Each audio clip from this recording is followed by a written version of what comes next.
Bonjour à toi, de quoi allons-nous parler aujourd'hui? Alors, fluidité, facilité et joie, le mode d'emploi. Donc l'idée en fait c'est de voir ce qui nous a séparés de la fluidité, de la facilité et de la joie, ce qui aurait pu nous en séparer. Donc en fait je vais parler pour mon cas parce que c'est une des émotions que j'ai exploré, expérimenté là dernièrement et donc je viens partager ça avec toi. Alors effectivement, il y a toute cette histoire de conditionnement et de croyances limitantes à l'intérieur de nous. C'est-à-dire que même si j'ai envie de mettre de la fluidité, de la facilité dans ma life, eh bien il y a des parties à l'intérieur de moi, il y a celles qui vont vraiment avoir besoin et envie de ça, et puis il y a toutes celles qui vont y résister mordicus. Pourquoi? Parce qu'elles sont fidèles à des conditionnements et des choses des choses sur lesquelles on s'est construit et qui ont été importantes pour nous. Donc par exemple, le goût d'effort. Donc c'est des phrases toutes simples qu'on nous a données quand on était petit. C'est si tu ne fais pas d'effort, tu n'auras rien. Donc sans effort, on n'a absolument rien. Est-ce que c'est quelque chose de aidant ou limitant? Qu'est-ce que tu as envie de créer par rapport à ça?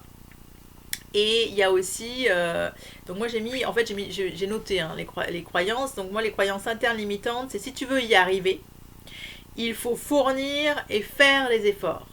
Après, comme croyance autre croyance limitante que je portais en moi, c'est que si c'est facile, ça vaut rien, en fait. J'ai le goût de l'expertise, la partie Madame Parfaite est souvent au gouvernail. Je suis une passionnée dans ce que je fais, et lorsque je vois quelqu'un qui n'est pas dans la même passion, la même dimension par rapport au même, on va dire, au même angle de travail, du coup, longtemps, je disais, c'est superficiel, c'est pas technique, voilà. Donc j'avais un goût pour l'expertise. Donc c'est là où en fait que je vais c'est ce qui va être important ici, c'est de ne pas tout mélanger en fait, de vraiment faire le distinguo de tout ça. Donc le mode d'emploi pour que ce soit facile, fluide et joyeux, quel intérêt ça a dans ma vie déjà, en quoi, qu'est-ce que ça m'a apporté, que ce soit fluide, joyeux, qu'est-ce que ça va changer dans ma vie. Donc c'est ça qu'il faut noter toujours quand tu fais un alignement, c'est qu'est-ce que ça va changer et en quoi c'est important pour moi que ça devienne fluide, facile maintenant et joyeux. Et donc ensuite, allez voir toutes les objections internes. Donc les objections internes, c'est toutes les croyances limitantes, les parties qui sont à l'intérieur de nous, qui sont en adéquation avec ça, mais celles qui ne le sont pas. Donc il y a les parties donc, au service de la mémoire et des conditionnements du transgénérationnel, on peut dire, ou de l'inconscient collectif. Donc effectivement, il y avait tout ça, de si tu fournis pas d'effort, ça vaut rien. La facilité ne vaut rien, c'est le goût de l'effort. Et aussi, quand quelqu'un s'amuse, qu'il est en train de s'amuser, on va dire, il est pas sérieux en fait, comme il rigole tout le temps. Par exemple, je vais le dire pour moi, j'ai été longtemps animatrice, enfin c'est pas animateur, hein, non, c'est éducateur, mais éducatrice sportive. Donc j'avais un BE2 de métier de la forme.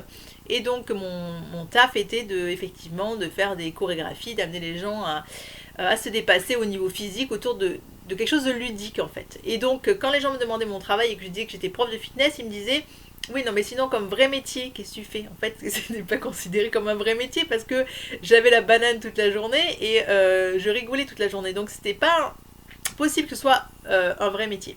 Et là, je leur rétorquais souvent, non mais ça me prend déjà 70 heures par semaine, tu veux que je fasse quoi de plus? Et en fait, voilà, c'est pour montrer un peu cette croyance et cet inconscient collectif qui est bien présent. Et donc l'idée, c'est de séparer les ponts, de séparer les liens qu'on a faits, à croire que effectivement l'effort avait une valeur, d'associer l'effort à la valeur. Donc on peut avoir le goût de l'effort. C'est pas pour ça que c'est valeureux. C'est Là c'est limitant en fait. Moi j'aime l'effort, mais ce qui est limitant dans mon système de pensée, c'est effectivement que nécessairement, si c'était facile, ça n'avait pas de valeur. Et si moi je fournissais pas d'effort et si c'était pas si c'est pas à charge de se dépasser, d'être en force, de volontarisme, ça ne valait pas grand chose en fait. Donc voilà. Donc l'idée en fait c'est de revenir dans cet espace. La facilité en fait n'est pas, c'est un état d'être. C'est pas un état de faire. Et donc la facilité n'est pas si facile que ça. La facilité, c'est quelque chose que je décide en interne. Donc à l'inverse, revenir dans le fait que l'effort, le goût de l'effort, le volontarisme, c'est quoi en fait? Quand tu te mets dans l'énergie d'être dans le volontarisme, de faire les choses parce qu'il faut les faire et t'es dans quelque chose de assez résistant, assez contre nature. Quand tu regardes énergétiquement qu'est-ce qui se passe à l'intérieur de toi, tu vas te lever plus tôt pour faire, tu vas aller au-delà de la fatigue, tu vas te convaincre. Donc il y a beaucoup de forcing. Quand on va à l'inverse de la facilité, comme par définition, évidemment, on va dans le forcing et on va dans quelque chose de contre-nature. La nature est quelque chose de fluide. Si tu regardes ton corps, pour qu'il fonctionne, pour que le corps fonctionne en parfaite harmonie, il est nécessaire que tout soit détendu de manière à ce que la circulation sanguine se fasse bien, de manière à ce que l'oxygénation se fasse bien. Et donc la santé ne vient pas par la force. La santé est quelque chose de naturel qui s'associe à la fluidité et à la facilité. Donc voilà, quand je vais dans le goût de l'effort, le forcing, je décide avec ma tête et je n'écoute pas tout mon système holistique, en fait, toute mon entièreté, je suis contre nature. Donc c'est en ça que quand on vient dans cet espace-là, du coup, c'est là où je dis que la facilité, finalement, n'est pas si facile, parce que ce n'est pas... C'est un état d'esprit, et c'est un état d'être. Donc la facilité, en fait, à un moment donné, je m'y autorise. Et la facilité, c'est ce que je vais créer à partir de mon être et pas le faire. En fait, c'est une capacité, la facilité, à accueillir ce qui se joue, à accepter ce qui se joue. C'est une capacité d'accueil, d'acceptation de ce qui est totalement. Donc on est dans un féminin et dans la dimension du féminin à l'intérieur de soi. Et si tu regardes la nature elle-même, les choses se font d'elles-mêmes en fait. Donc comment ça peut être plus fluide, facile et joyeux dans ma vie? Parce que ça va souvent ensemble. Quand on est dans le forcing, qu'on ne se respecte pas, très souvent on finit par être en désaccord. Parce que du coup, voilà, moi j'ai eu besoin là, donc je t'invite à le faire éventuellement, si tu es dans ce forcing, ce goût de l'effort, etc., aller visiter toutes les émotions et à balayer par rapport à ça. Donc tout le chagrin, l'impuissance que peut générer le forcing, le volontarisme, l'effort. Toutes les fois où tu as pleuré sous le joug de l'effort, tu vas mettre en mouvement tout ça. Toutes les fois où tu t'as été dans la culpabilité, la honte, l'humiliation, peut-être d'un effort surhumain et qui n'a pas eu les honneurs peut-être attendus. Et à l'inverse, les fois où tu n'as soi-disant pas fourni suffisamment d'efforts. Est-ce que c'était la raison de l'écueil ou de l'échec, entre guillemets? Donc toute cette culpabilité, cette honte qui a été générée par rapport à ça. La jalousie, les fois où les autres c'est dans la fluidité qu'ils font, toi c'est dans la force et ça marche pas. La jalousie que ça peut engendrer. Toute la haine, la rage, la colère avec les gens qui font dans la facilité. On voit par exemple tous les chanteurs là qui sont par exemple qui ont percé et avec d'autres qui vont bosser comme des malades et qui vont se dire mais pourquoi elle ça perce, c'est fluide et tout ça. Donc se poser vraiment ces questions de ce qui est là. Est-ce que c'est juste, injuste? C'est là. Et qu'est-ce qui a fait que ça a permis d'être là? Pourquoi la facilité, la fluidité voit le jour finalement autant que l'effort, sinon plus? La vengeance que ça peut occasionner, la frustration, l'irritation, va visiter toutes ces émotions que tu as traversées les fois où tu as fourni un effort surhumain et que ça n'a pas donné ce que ça devait. Et à l'inverse, toutes les fois où tu t'es trouvé vis-à-vis de quelqu'un qui faisait dans la fluidité, la facilité et c'était énervant, ça valait rien en fait. Tu dénigrais finalement le résultat hein, dans le sens où pour toi ça valait rien parce que c'était dans l'amusement et que tu as été conditionné et que tu as quelque part entendu que c'était sous l'effort qu'il y avait une valeur. Donc tout ça, respirer là-dedans, le mettre en mouvement. Et est-ce que je m'autorise ici et maintenant à ce que ce puisse être fluide, facile dans ma vie?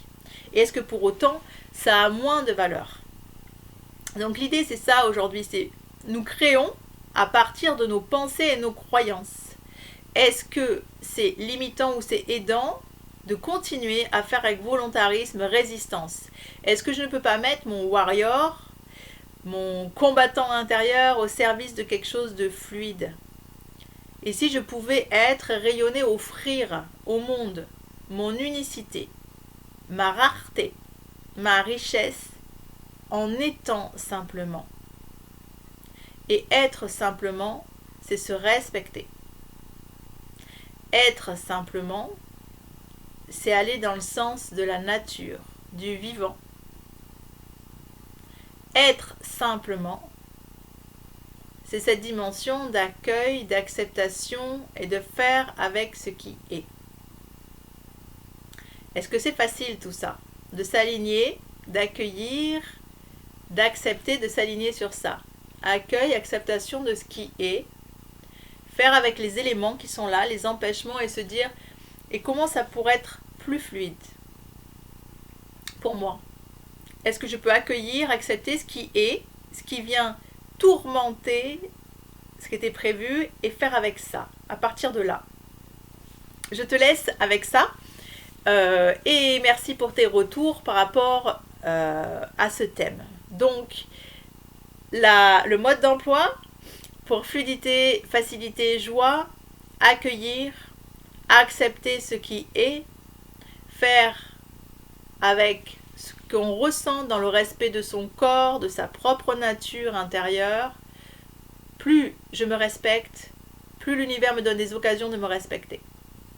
Plus je suis fluide et c'est facile et plus l'univers me donne des occasions de vibrer et d'être contingent avec cette fluidité, cette facilité. Donc pour moi, la facilité n'est pas un état de faire, c'est un état d'être, un état d'alignement sur ce que je m'autorise. Vois comme ta vie peut changer en étant dans la facilité, la fluidité et la joie. À tout bientôt pour de prochaines aventures.